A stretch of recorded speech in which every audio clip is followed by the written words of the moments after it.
Hello everyone, welcome to logic skill foundation. आज हमारा topic है सोल्डरिंग और ब्रेजिंग।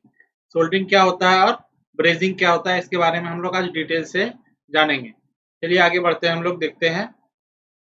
पहला है कि व्हाट इज सोल्डरिंग। सोल्डरिंग क्या होता है? एक फॉर्मेशन है जिसमें मेटल टू मेटल को ज्वाइंट किया जाता है सोल्डर की मदद से, है ना। उसको सोल्डरिंग कहते हैं। ज्वाइंट जो है वो एक्चुअल में अलॉय का बना होना चाहिए और बेस मेटल का जो ये चीज होता है उससे बना हुआ होना चाहिए और सोल्डर होना चाहिए। सोल्डरिंग में बेसिकली चार की एलिमेंट इस्तेमाल होता है: सोल्डरिंग आयरन, सोल्डरिंग फ्लक्स और कंपोनेंट। दे आर बहुत ज्यादा इंपॉर्टेंट होता है, दे आर ऑल इंपॉर्टेंट, है ना। फ्लक्स कोर सोल्डर वायर इस्तेमाल होता है हैंड सोल्डरिंग में। फ्लक्स कोर सोल्डर वायर जो होता है वो हैंड सोल्डरिंग में इस्तेमाल होता है। नेक्स्ट है हमारा इलेक्ट्रिक कंपोनेंट। इलेक्ट्रॉनिक कंपोनेंट क्या होता है? बेसिकली इलेक्ट्रॉनिक एलिमेंट होता है या इलेक्ट्रॉनिक पार्ट्स जो यूजुअली पैकेज किया जाता है डिस्क्रीट टू और मोर कनेक्टिंग लीड या मेटालिक पैड्स के मदद से।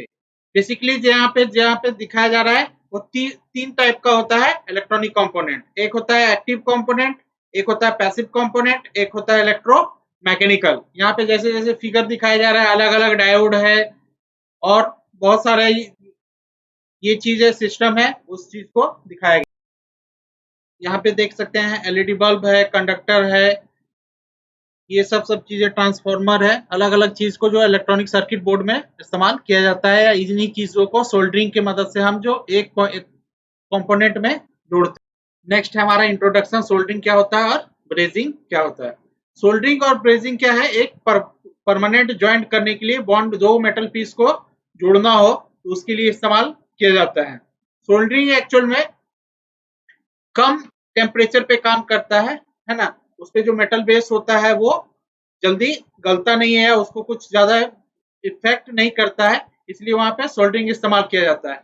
ब्रेजिंग ब्रेजिंग थोड़ा ज्यादा टेम्परेचर पे काम करता है और जो जिस पॉइंट पे वो वेल्डिंग कर सोल्डरिंग ब्रेजिंग कर रहे हैं उस पॉइंट को इफेक्ट करता है, थोड़ा बहुत हल्का इफेक्ट करता है। सोल्डरिंग और ब्रेजिंग प्रोसेस क्या होता है? वो फ्यूजन वेल्डिंग या सॉलिड स्टेट वेल्डिंग, दो टाइप का वेल्डिंग होता है, उस टाइप के वेल्डिंग के बीच में प्रोसेस करता है ना। वो तो सोल्डरिंग और ब्रेजिंग क्या हो गया? सिंपल एक ज्वाइनिंग प्रोसेस हो गया। एक मेटल के भाग को दूसरे मेटल भाग से ज्वाइन करना हो, है ना। जहां पे पार्ट्स अलग अलग पार्ट्स है उसको ज्वाइन करना है विदाउट मेल्टिंग बेस मेटल। मतलब जिस जिस पॉइंट पे हम ऐड कर रहे हैं बेस मेटल को, किसी को मेल्ट करने का हमको जरूरत ना हो, है ना। सोल्डरिंग फिगर मेटल क्या होता है? वो 450 डिग्री सेंटीग्रेड से नीचे में काम करता है। वहीं पे ब्रेजिंग, जैसे कि हम लोग बताएं, ब्रेजिंग होता है वो फिलर मेटल को मेल्ट करता है, क्योंकि उसको वो काम करता है अब 450 डिग्री सेल्सियस से, है ना। 450 डिग्री सेल्सियस से ज्यादा वो में काम करता है, ज्यादा में काम करता है, इसलिए वो मेल्ट जो मेल्ट होता है उसे बेस मेटल होता है वो मेल्ट हो जाता है ना, क्योंकि वो 450 डिग्री या उससे वो ज्यादा टेम्परेचर पे काम करता है इसलिए। सोल्डरिंग कॉमनली यूज होता है इलेक्ट्रिकल कनेक्शन करने के लिए या मैकेनिकल ज्वाइंट्स करने के लिए, है ना। क्योंकि इलेक्ट्रिकल कंपोनेंट जैसे जो भी हम अपना ये देखते हैं, मदरबोर्ड देखते हैं, है ना, जिसको पीसीबी बोलते हैं, है ना। तो पीसीबी और बोर्ड में ये सब में इलेक्ट्रिकल कंपोनेंट ज्वाइंट करना है, ट्रांसफार्मर ज्वाइंट करना है, डायोड ज्वाइंट करना है, अलग अलग एलईडी बल्ब ज्वाइंट करना है, कुछ भी ज्वाइंट करना है उसमें सोल्डरिंग इस्तेमाल करते हैं। बेसिकली इलेक्ट्रिकल कंपोनेंट जो भी है उसमें बहुत सारे पार्ट्स को ज्वाइंट करना है बिना मेटल उसका मेटेलिक बेस को मेल्ट किए हुए, तो सोल्डरिंग का इस्तेमाल करते हैं। और वही ब्रेजिंग क्या होता है? मैकेनिकल ज्वाइंट्स को यूज ज्वाइंट करने के लिए इस्तेमाल किया जाता है, क्योंकि ये ज्यादा टेम्परेचर पे काम करता है, इस पे ज्यादा टेम्परेचर इन्वॉल्व रहता है। जैसे कि यहाँ पे फिगर में भी आप देख सकते हैं, है ना, ये सोल्डरिंग आयरन है ना। सोल्डरिंग सोल्ड किसी चीज को सोल्ड किया जाता है, एक दूसरे को जोड़ा जा रहा है। नेक्स्ट है हमारा फ्लक्स। फ्लक्स हम जो इस्तेमाल करते हैं वो फ्लक्स का क्या काम है ना। तो जैसे ये आपका ये फ्लक्स है, ये ऑक्सीडेशन है। ऑक्सीडेशन मतलब उसमें कुछ भी ऑक्सीजन का मात्रा हो जो उसके ज्वाइंट को कमजोर कर सकता है ना।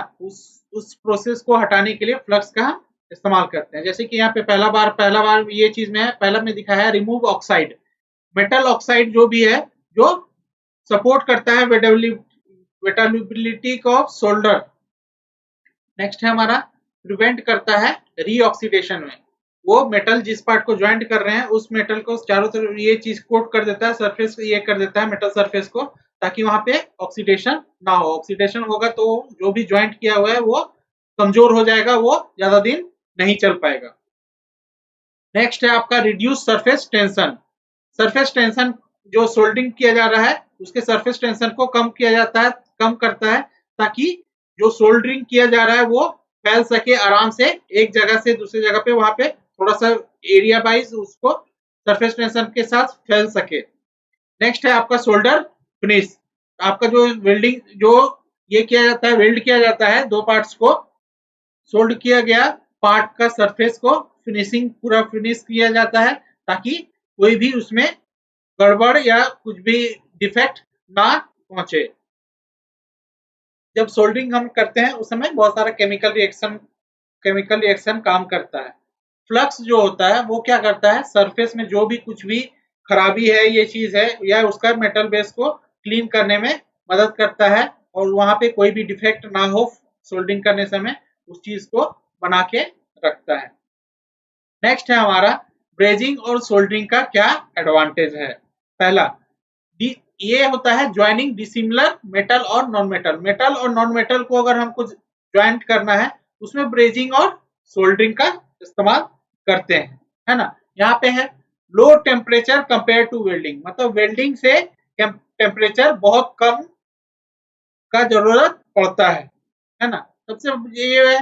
उसके बाद ज्यादा कम टेम्परेचर की वजह से क्या होता है, जो मेटल बेस है वो मेल्ट नहीं करता है। उसके बाद नेक्स्ट है आपका less thermal distortion. Thermal distortion कुछ भी गड़बड़ी थर्मल का ये कमी नहीं होता है, ज्यादा हीट एक जगह से दूसरी जगह डिस्टॉर्ट नहीं होता है, मतलब ज्यादा कम टेम्परेचर पे काम करता है तो ज्यादा हीट डिस्टॉर्ट नहीं होता है।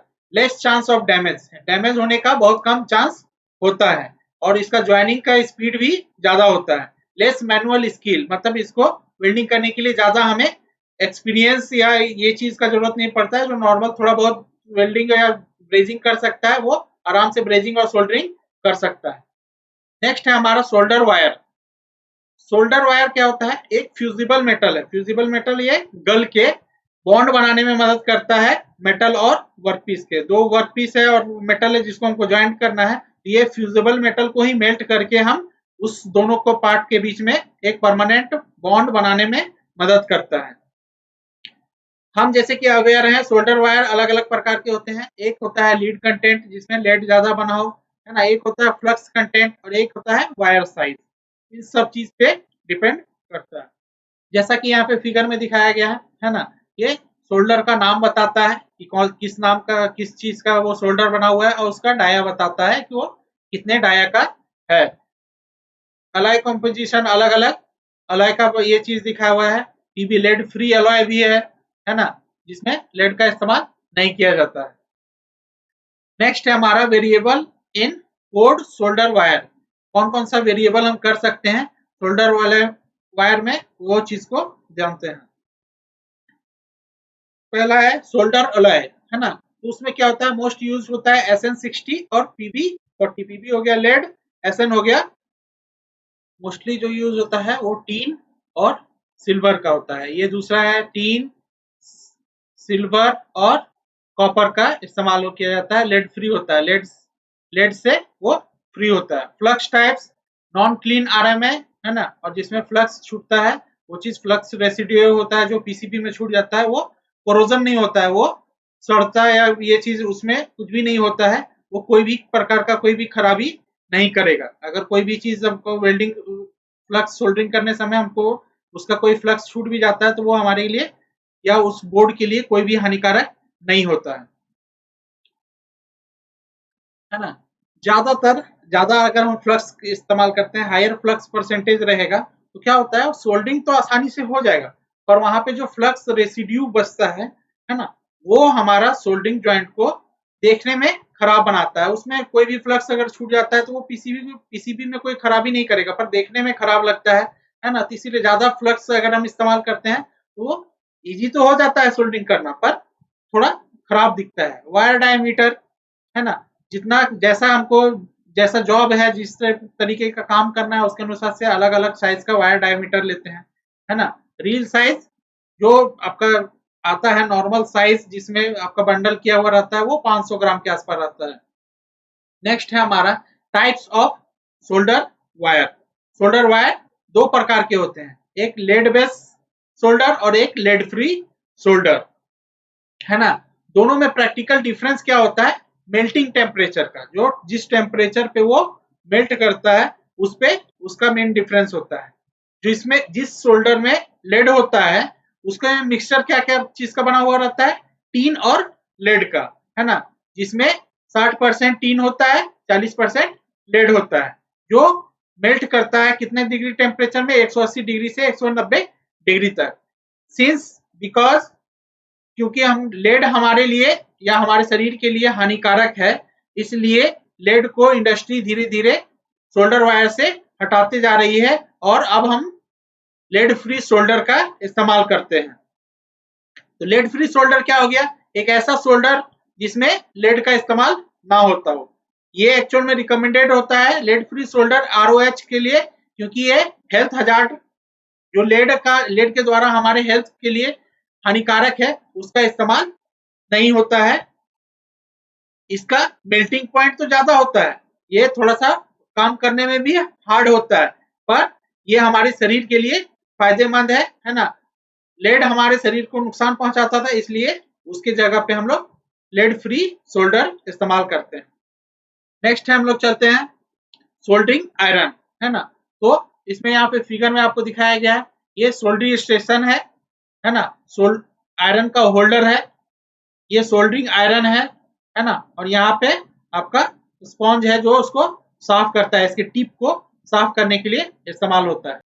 जब भी हम कोई काम कर रहे हैं सोल्डरिंग स्टेशन पे, उसमें टेम्परेचर सेटिंग करना जरूरी रहता है। जिस तरीके से भी हम जिस चीज का ज्वाइंट कर रहे हैं उसके अनुसार से टेम्परेचर को चेक करना पड़ता है। कोई भी चीज को प्रोसेस को काम कर रहे हैं तो उसमें कितना टेम्परेचर हमको रखना है उसको फिक्स कर लेते हैं, पहले चेक कर लेते हैं। सोल्डरिंग आयरन जो होता है क्रिटिकल होता है गोल्ड सोल्डरिंग के लिए। ये एक्चुअल में प्रोवाइड करता है हीट, और यही हीट जो वो जनरेट करता है, इसी हीट से वो सोल्डर वायर को हीट करता है और उसे मेल्ट करके ज्वाइंट करने में मदद करता है। वैरायटी इन सोल्डर आयरन, मतलब सोल्डर आयरन में क्या क्या अलग अलग प्रकार के आते हैं उसके अनुसार से ये है। डिफरेंस जितना भी होता है वो पावर कैपेसिटी पे, कितना पावर पे सोल्डिंग कितना उनको करना है, किस साइज का करना है, कितना एबिलिटी है, कितना उस पर काम करना है, उस पर डिपेंड करता है। यूजुअली जो ये डिपेंड करता है वो 80 वाट वेल्डर जो ये होते हैं उस पर लेड फ्री और लार्ज ज्वाइंट जिसमें रहता है उस पर इस्तेमाल किया जाता है। नेक्स्ट है हमारा आयरन टिप, जिस शेप का जिस चीज का प्रोसेस करना है उसके अनुसार का उस शेप का आयरन टिप इस्तेमाल करते हैं। इंटरनल पार्ट सोल्डर आयरन में क्या होता है, सेरेमिक हीटर, जिसमें इलेक्ट्रिक जैसी करंट उसमें आएगा तो वो हीट जनरेट करता है तो सोल्डर वायर को मेल्ट करता है, सोल्डर वायर मेल्ट करता है तो दो पार्ट को जोड़ने में मदद करता है। वीक टू इम्पैक्ट शॉक, मतलब ये नॉर्मल शॉक है उसको एब्जॉर्ब कर सकता है ना। नेक्स्ट है टाइप्स ऑफ सोल्डरिंग दो प्रकार के होते हैं, है ना। जैसे कि सोल्डरिंग एक होता है सॉफ्ट सोल्डरिंग और एक होता है हार्ड सोल्डरिंग, है ना। हार्ड सोल्डरिंग में दो प्रकार के होते हैं, एक सिल्वर सोल्डरिंग और एक ब्रेजिंग जैसे कि हम लोग जानते हैं कि वो ज्यादा टेम्परेचर पे काम करता है तो करता है। इसके बाद फिर हम लोग आगे देखते हैं हैंड सोल्डरिंग प्रोसेस। अगर हम हाथ से सोल्डरिंग कर रहे हैं उसमें क्या क्या ध्यान रखना चाहिए और किस किस तरीके से ध्यान रखना चाहिए उस चीज के बारे में हम लोग जानते हैं। जैसे यहाँ पे देखिए प्रिपरेशन, सबसे शुरू में है प्रिपरेशन, तैयारी करना है कि किस तरीके से हमको जोड़ना है ना। सोल्डर है और इधर आयरन है, दो पार्ट्स को मेल्ट करना है ना। तो हीट करता है पहला, दूसरा में यहाँ पे देख रहे हैं हीट करता है 100 डिग्री तक सेल्सियस तक जाता है। उसके बाद ये हीट करने में कितना, कम से कम 2 सेकेंड तक लगाता है ना। थर्ड में यहाँ पे दिखाया गया है कि जैसे ही हम ये आपका टेम्परेचर बढ़ने लगता है उस समय ये सोल्डर वायर को कनेक्ट करते हैं, यहाँ पे रखते हैं और सोल्डर वायर क्या करता है, फ्लक्स को वहां पे मेल्ट करने लगता है और ज्वाइंट को कवर करने लगता है। ये सब प्रोसेस कितने डिग्री सेल्सियस में तक में काम होता है, 230 से लेके 240 तक। जैसे ही वहां पे ज्वाइंट हो जाता है उसके बाद हम लोग सोल्डर वायर को हटा लेते हैं। उसके बाद फिर कुछ देर बाद सोल्डर आयरन को भी वहां से हटा लेते हैं और हमारा सोल्डरिंग का प्रोसेस कंप्लीट हो जाता है। नेक्स्ट हम लोग चलते हैं, आगे चलते हैं। Correct posture well soldering, soldering करने समय हमें करेक्ट पोस्चर क्या होता है।